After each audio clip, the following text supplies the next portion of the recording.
Hi everyone, Vickieverlie here, Rock and Roll Prophetess. We're going to take a look at this eclipse chart, but first a little about me. I have 30 years experience in the metaphysical field. I am a psychic channeler, and I do astrology and other things. I write books, I make art, I do decks. You can find all the information about me in the links below. And if you like this content, please do hit the subscribe button, because that definitely helps get the word out and spread things around on YouTube. I do a different kind of thing. It's sort of a hybrid psychic and scientific astrology. I have studied astrology and I do understand the mechanics of it, but I'm definitely more, I color outside the lines quite a bit. That upsets some people. So if you feel like you're going to be upset by that, then maybe this isn't the forecast by you. But if that intrigues you, then stick around, because that's what we're going to do. And it gets more and more psychic as we move through the reading. Okay, so we're kicking off with the eclipse season. This is the first of a series of eclipses that's going to be happening at least all of next year and part of 2023, with the eclipses are going to start occurring in the sign of Taurus and in the sign of Scorpio, because the nodes will be shifting, and we're going to probably talk about that. But first of all, this is a full moon in Taurus, and it's occurring on November 19th, 2021, 3:57 a.m. Eastern, but times will vary according to your time zone. Okay, so it's a full moon in Taurus, but the node is still in Gemini, if you notice. The node is still at 1 degree in Gemini, and it's going to change into mid-January. It'll change into Taurus. So it's about, 2 months from this point, almost exactly. It's somewhere around mid-January. So I feel like the first impression that I got from this chart was that this Taurus full moon eclipse is really going to give us sort of a preview of what might be occurring over the next year and a half or so as the nodes change to Taurus and Scorpio. So it's at another point of interest is that it's at 27 degrees of Taurus. I mean, and here's where we get into this. I'm sure that there's definitely a meaning of that point and everything, and the Sabian symbols and all that. But what I'm thinking of is 29 degree Taurus, and that's a famous. There's a word for it, but it's a famous point. A degree, because it talks about losing your head. And in the olden days, people would lose their head literally. They could get guillotined or sliced off with a sword or whatever. People who had prominent planets or placements at 29 Taurus. So even though it's 27 degrees Taurus, it's very close to that point. And here's another thing that caught my eye too. Right away it's like, oh, it's that lose your head spot. But the other thing that grabbed me is that Uranus is in Taurus. Now, just as this is it's not quite 29 degrees, it's 27, this is really a very wide orb of 15 degrees. I would not use this as a conjunction, but, it's in the same sign, so it's like an almost conjunction. So it's an almost conjunction to this losing your head, and it's almost a conjunction to Uranus. So, it's like the precipice, because Uranian energy can be quite volatile. It can be quite volatile, it can be quite erratic. It's very changeable. Things could change in an instant. So just the fact that Uranus is in there, in that Taurus energy, and this eclipse is there, because I always feel like the eclipses always have like a wider spread. I see them as like, a lunation, like this would be a big lunation, a big ball of lunar light. And where a normal full moon would be like this, I see it like spreading out and spreading its energy further away. So like say this is it spreads out just like these lines do on the chart. And so, with timelines and time frames, it can definitely, be in play for longer. Some people will say 6 months to a year the effects of the eclipse might last. But it's definitely the effects of the new moon and full moon eclipse, solar and lunar eclipses, do last absolutely longer than the regular just new and full moon. Some people call it like a full moon on steroids. But also within this realm here, I feel like we could even extend these orbs. So, this whole conglomeration here is really just all in it and all a part of it, even though it may be a few degrees off. So it's ushering in what the guides just came through with, is it's ushering in the transition from the Gemini into the Taurus node, which is exactly kind of what I said in the beginning. It could be very unexpected things. What I'm getting, because a lot of times, well, here's what, of course, the new moon, it's waxing until it gets to the full moon, and then it's waning. We've all seen those goddess symbols of the different moon phases, right? So we start on the new moon, we're bringing things in, they're manifesting, we get to the full moon, it's fully manifested or revealed, but then immediately it starts in the waning. So most people, the traditional thing is on the full moon and the lunar eclipses, we want to release. This is because we're moving into the waning moon cycle. So this is a time to release. So it could be, this is a powerful time to release. And the other thing about it is Uranus is also very much wanting freedom, wanting to be released, not wanting constraints. So if you harness that power of that full moon, it could work in your favor. People always get all freaked out. Oh, something's going to be eclipsed out of my life. Let's get afraid. Let's always go to that, knee-jerk fear reaction. Well, how about something's getting eclipsed out of my life right now? Like I'm kicking its ass right out the door. You can, if there's something that that you want to remove from your life, that you want to release, want to remove, then this is a uber powerful time to do so. And again, with the Uranian energy, it can really aid in being free of, what you're encumbered by is what the guides are coming through with. So yeah, you could look at it, you can factor in, the parts of your chart, of course. So, depending on, oh, this isn't at 0 Aries. I just caught that. I always run these charts at 0 Aries. This is the actual ascendant. I just caught that. Well, I'm not going to stop the tape and start another chart. Go run another chart. We're going to go with this. I usually always run them 0 Aries for my regular viewers or people who really understand astrology more. You would know the flat wheel I usually use. But let's get back into it. Well, say this is your chart. Say you're 22 Libra rising, okay? Then this is going to be occurring in your 8th house. So you may want to, if you have to release 8th house matters, but the eclipses are so powerful and so far-reaching that I don't feel like you have to, restrict it to the house in your chart or your own planetary things. Although the places in your chart and your own planetary things, you need to be aware of that, because that could be, a strong suit, but it also could be a heavy influence from coming outward in toward you. But let's see, the Uranus, let's look at Taurus anyway, because Taurus, for a lot of us, this could be financial blockages. We could just use the energy of Taurus and the regular second house energy, which is its home base there, and money, finances, and things like that. So finances could be released. Things relating to money issues, finances, maybe quitting a job, or being, putting in your last 2 weeks at this job, or, anything that you feel dead weight is coming through, like carrying around dead weight, like somebody who's been like a mooch, or not pulling their own weight. You could release that at this time, because we're going to bring in the energy of the Taurus, which is, money and possessions. But people forget that Taurus is also ruled by Venus. I usually think more of Libra as the Venus energy, but Taurus is also ruled by Venus. So, and things with relationships, definitely. Blockages with relationships, grudges is coming up, because Taurus energy can be very stubborn. Tauruses can hold a grudge. All the fixed signs can hold a grudge. So it could be a good time to release grudges and things like this. There's a lot of ways you can work at it. You're going to have to apply that to your personal life. The other thing that caught me right away is just we got a beautiful trine with Pluto. And I feel like that's a beautiful trine, because Pluto is all about that too. Pluto is death and rebirth. Pluto wants to, kill off what no longer serves you and move on to the rest. And, in the northern hemisphere, in the eastern states, or the northern states, maybe it would be more apropos, we're in the autumn and the leaves are turning, and that's that Pluto time, that's that exchange of energy. And, in the mythology, it's Persephone and all that. So Persephone is going back to the underworld with Pluto. And, but I noticed this when I'm going to post a video of me driving through, maybe another week or so, because we had a late fall. Things are still pretty green here, actually. We're not in full blast fall colors yet. So, but I like drive through all the time, this big parkway. And I love in the fall because it's just so gorgeous. And the trees I always feel like they're waving goodbye to me, because their branches are coming down in the roadway as you're driving, and it's like, bye-bye, but they go happily. It's not like that poem. That poem's coming to mind. Do not go gently into that good night, or whatever it is. I can't think of it right now. But it's saying, yeah, go happily into that good night. Happily releasing and letting go of things. And this full moon eclipse can really help you with that. And then it's bringing in the trine of Pluto.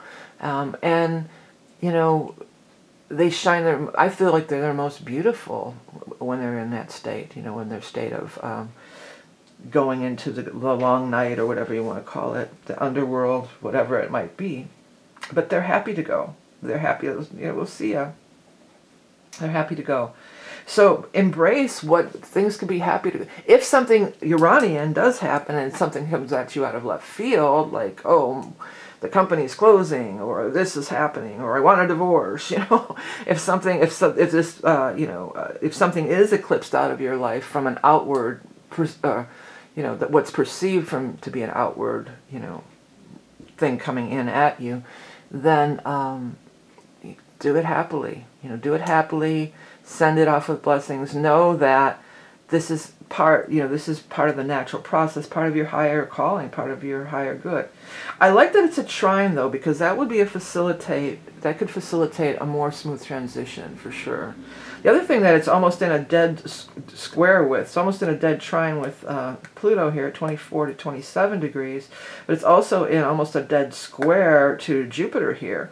And, you know, Jupiter is also saying it's facilitating something that's for our highest good, that's going to be lucky and good and positive in the you know, when we get through it, you know. And it could even just be the whole transition of, you know, everything that's going on in the world, too, you know, facilitating that. But, you know, Taurus is, you know, more of the personal planets. It's more of this part of the chart, meaning it's more, I can't think of the name of it, but it's more of your personal planet. So it can affect you more in a personal way.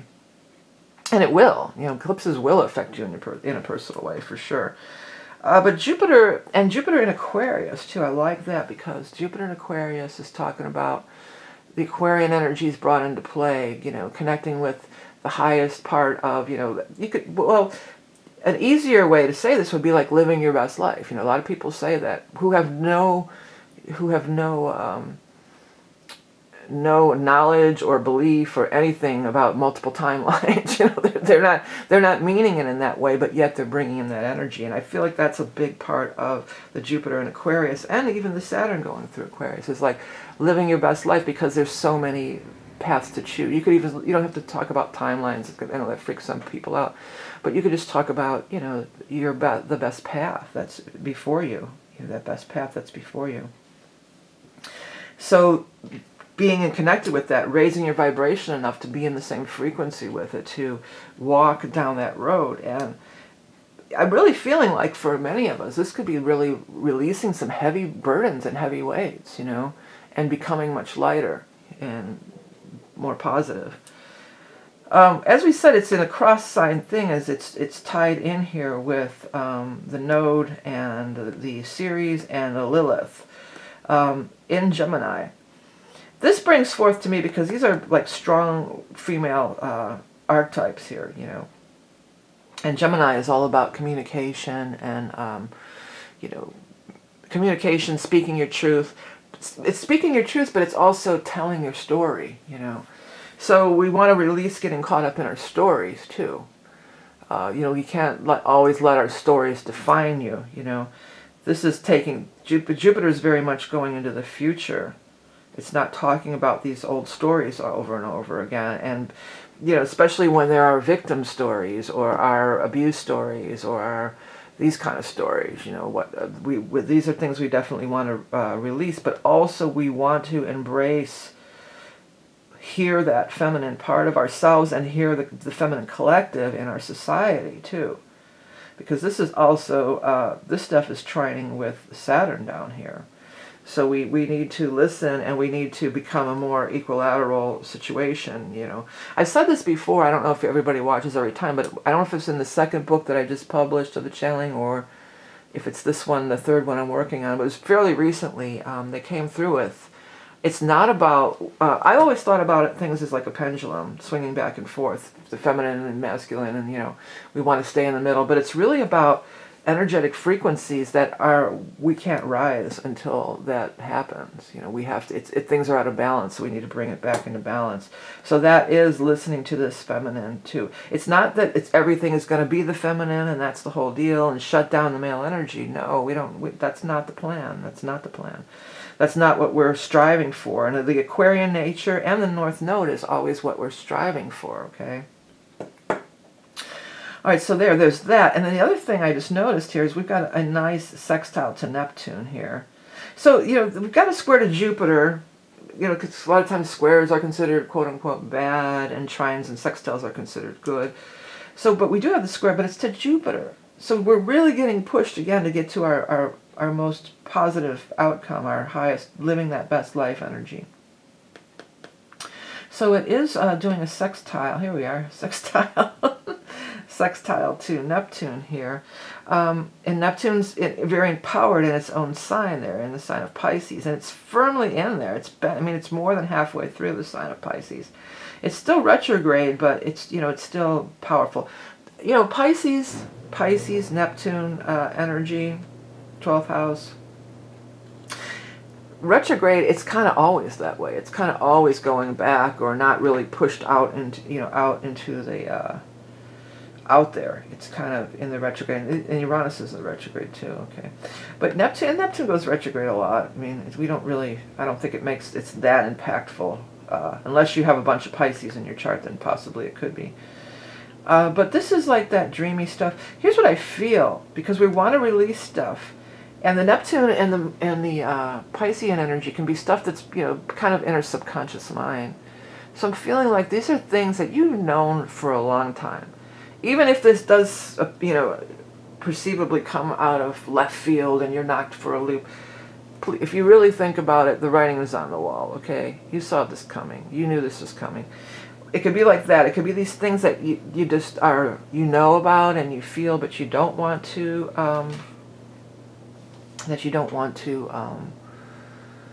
acknowledge or look at, shadow stuff even. That's more, I think, more Pluto, but but it's just there, and you're not really pulling it out and seeing it. But it also can be things that you were just totally unaware of. So there are those kind of things. You could break these patterns or have these realizations, or these things could come to the surface, but in a more gentle way with the sextile. It's not like it's not like you're going to get hit in the head, conked, wake up. But again, it could be. I'm looking here. There's also a Saturn square Mars. Now this can be somewhat of a turbulent, tumultuous thing, especially again these two fixed signs. So this does have a vibe of confrontation, or I'm looking at Jupiter squaring. I'm looking at the aspectarian here. Jupiter squaring the Moon and the Mercury also. Jupiter is okay. Yeah, Jupiter is squaring your Mercury. Yeah. Well, there's going to be things that have to be said, but there's things that have to be said, and there's things that have to be said also before the node leaves the sign of Gemini. There's things that need to be said, and what they're saying is, and also there's things that have to be perceived or heard. It's not you could talk to your blue in the face, but then you don't have you need to be heard. So conversations need to be had. How brutal they have to be, or how aggressive, this is the thing. And this goes back to honoring that feminine, in our words and in our speech. Gemini, Mercury, it's Gemini. It's connected if you're not familiar. So it's all the ruler, all the same energy. So, it's this speaking and listening, being receptive, being empathetic, acknowledging, I hear you, I understand, I get it. Not just waiting for your turn to talk and then spewing out some crapola, propaganda, or whatever the case may be. But let's get on to what else we got. Let's not focus on that forever. It's trying the MC, opposing the node, sextiling Pluto, did that. Moon conjunct node, trine Pluto, Mercury trine Neptune. Okay, there's a nice vibe. There's a Mercury trine Neptune. So that could be creative expression for sure. That could be creative expression. I really feel with the Scorpio, for some reason, it's coming through as healing. This could be really healing. It's what I'm getting is we can get to the bottom of it. Get to the bottom of it. So if there's been some mystery thing why you haven't been feeling good, or you're perplexed about why, things could be revealed. My secrets to reveal. What is that? For you. Oh, I'm out of key. You are a magnet, and I am steel. What's the rest of that song? I'm not going to sing. I'm just trying to get some of the lyrics in my head. Because a lot of times when the guides come through with music, there often is messages in the lyrics. I'm not just randomly if you're singing songs. If you haven't seen my videos before.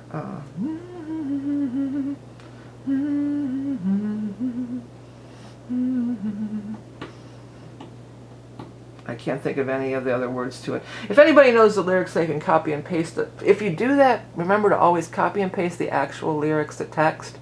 Don't put a link to the lyrics or a link to the video, because YouTube will automatically count that as spam, and that's highly likely I won't even see it at all. Okay, so, I don't know, you're a magnet and I am steel. Well, I think the gist of that song is just, that they're drawn to each other, that there's this attraction, right? If I remember correctly, it's just that there's this, you're a magnet and I'm steel. But what comes through with that steel, that really reminds me more of Saturn, but with steel, it's just like, it's like steel is, we build our buildings out of steel, with steel girders, it's like structure, it's like Saturn, So there's this structure, and the magnetism. Well, what I'm seeing, how the guys are showing it to me, I'm seeing the magnet, and I'm seeing like the ripply, almost like the Aquarian, come up here, let's look at this, almost like that Aquarian symbol, like the ripply magnetic waves, And I'm seeing a big magnet, like the old school horseshoe kind, And what I'm feeling like is that this higher dimensional magnet can, solar flares, and there's all kinds of magnetism going on in space. There's all kinds of planetary magnetism, and it's all kinds of stuff happening out there. That's pulling the steel. It's pulling us from our fixed ways and our fixed beliefs and the structures that we've built. The foundations and the structures that we built are rock solid belief systems, which with these fixed signs, especially Taurus ones, they make up their mind. It's very hard to, I love my Tauruses. I know so many Tauruses because so many of them are musicians. I have so many good friends that are Taurus over the years, best friends, and really close people to me. I love them because they're so, they don't get their salt of the earth, and they're so grounded, and I love that, no nonsense. I don't like a bunch of drama in my life, and that's, Tauruses are camping, bikers, earthy, they're just really down to earth kind of people, and I love that energy, because I have earth and water in my chart. But they are stubborn AF, man. You try to talk us Taurus, they can be, they're just like, no. And there's just there's no discussion, it's not like they're like that, like everything's got to be my way all the time, but when they make up their mind about something, it's going to be really hard to talk them out of it, or, they won't bend, they won't move. So, they're talking, the guides are talking about an immovable force. I think that's some kind of physics or mathematic thing too, but anybody knows that. Is there some equation about the immovable force? If anybody knows, you can put that in the comments too, if you would. But I'm going to take it at face value. That's that Saturn, that's that steel, that's that structure, and that's Taurus to some extent. That there's this they're just steam's coming out of their nostrils, like no. Excuse me. Let me get a drink of water. Oh, excuse me.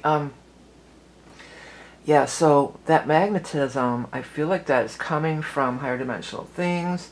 It's out there. I mean, there's scientific data to back all that up too. I'm not really up on it all, but the way I'm seeing it, maybe I should just get a piece of paper and draw it for you guys. I think I will. Let me find it. There's a sheet of paper right here. It's like, let's just put this on here. Use the ephemeris for a second. It's like, I'm seeing it like this, like these steel girders, like this. These are, actually I'm seeing it kind of like rounded on the bottom for some reason. And then I see this this giant ass magnet up here like that. And then, these waves and particles and stuff. But then I also see this kind of, becoming, like breaking apart, or you're becoming not so solid. Like even their molecular structure is even changing as this gets pulled up. So that's the visual the guides are giving me. See, people wonder why it's like, well, you call yourself a psychic. Well, this is the stuff that comes through. It's not exact answers, and then we have to go in and interpret it and see what they're, kind of interpret what they're saying. Okay, so yeah, so that's what seems to be what's happening. But it's interesting in the lyrics to that song, it's you are the magnet and I am steel. Well, I guess, yeah, I am being us earthlings or whatever. The other thing that's going on, I just caught my eye, is Chiron is sextiling. Oops, don't want to use that pen on the tablet here. Chiron is sextiling the Saturn here, right on at 8 degrees here. So I'm having my Saturn return too. And that's also trining in with this stuff and sextiling here. So again, with the communication for the healing, how's that working out for you? If you're using Mars tactics, if you're trying to push and shove and, but me, I need this. This is what I need. Blah, blah, blah. This is like demanding. This feels like really demanding. How's that working out for you? Is that a way to influence friends and win over friends and influence people? Or, how's that working out? This is talking about that nothing's going to be solved like that. It says they're saying might begets might. So if you're coming off as aggressive, then you're just going to get more aggression back at you, so might begets might. So they're wanting us, it's imperative that we heal things, that's for sure. There's when Aries energy, there's an immediacy. We want to get this done now, we need to do this done now. Push, push, push. But there's more ways to go about it. We don't have to be so forward, so aggressive. This is talking, while the nodes were in Gemini, we had this, the North Node was in Gemini, we had this opportunity to really talk and communicate. I don't know if we've, at least in the United States, if we've used that. Because, I don't know, it just, it feels like in a lot of ways we've just become more and more separatist, and more tribal to our tribe, and, it's just barking sound bites at each other and not listening. So yeah, they're saying this is the time of listening. That's what they're coming through with.